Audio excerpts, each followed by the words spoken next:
કેન્દ્રીય મંત્રી ધર્મેન્દ્ર પ્રધાન ઓડિશાના સંબલપુરમાં કૃષ્ણ ગૌશાળામાં નવા ગૌશાળા ભવન માટે ભૂમિપૂજન સમારોહમાં ભાગ લીધો. ભૂમિપૂજન સમારોહ અવસરે તેમણે જણાવ્યું કે પ્રધાનમંત્રી નરેન્દ્ર મોદીના નેતૃત્વમાં કેન્દ્ર સરકાર ગૌવંશના સંરક્ષણ અને સંવર્ધન માટે પ્રતિબદ્ધ છે. ગૌશાળા ભવનના નિર્માણથી સ્થાનિક ખેડૂતો અને ગ્રામજનોને લાભ થશે, કારણ કે આ સ્થળ ગૌપાલન અને કૃષિ આધારિત પ્રવૃત્તિઓ માટે કેન્દ્ર તરીકે કાર્ય કરશે. ધર્મેન્દ્ર પ્રધાને આ પ્રોજેક્ટને પ્રધાનમંત્રી નરેન્દ્ર મોદીની ગૌવર્ધન યોજના સાથે જોડીને જણાવ્યું કે આ યોજના દેશભરમાં ગૌવંશના સંરક્ષણ અને સંવર્ધન માટે મહત્વપૂર્ણ પગલું છે. ગૌશાળા ભવનના નિર્માણથી સ્થાનિક સમુદાય માટે રોજગારીના અવસરો પણ ઊભા થશે, જેના દ્વારા ગ્રામ્ય અર્થતંત્રને મજબૂતી મળશે. આ ભૂમિપૂજન સમારોહમાં કેન્દ્રીય મંત્રી ધર્મેન્દ્ર પ્રધાન સાથે સ્થાનિક જનપ્રતિનિધિ અને ગૌશાળાના સભ્યો પણ ઉપસ્થિત રહ્યા.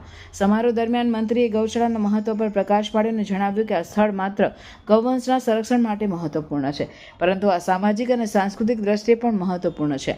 કેન્દ્રીય મંત્રીએ આ અવસરે ગૌશાળાના વિકાસ માટે રાજ્ય સરકાર અને કેન્દ્ર સરકાર વચ્ચે સહયોગની જરૂરિયાત પર પણ ભાર મૂક્યો. તેમણે જણાવ્યું કે આ પ્રોજેક્ટના સફળ અમલથી સંબલપુર જિલ્લામાં કૃષિ અને પશુપાલન ક્ષેત્રે નવી સંભાવનાઓનું સર્જન થશે.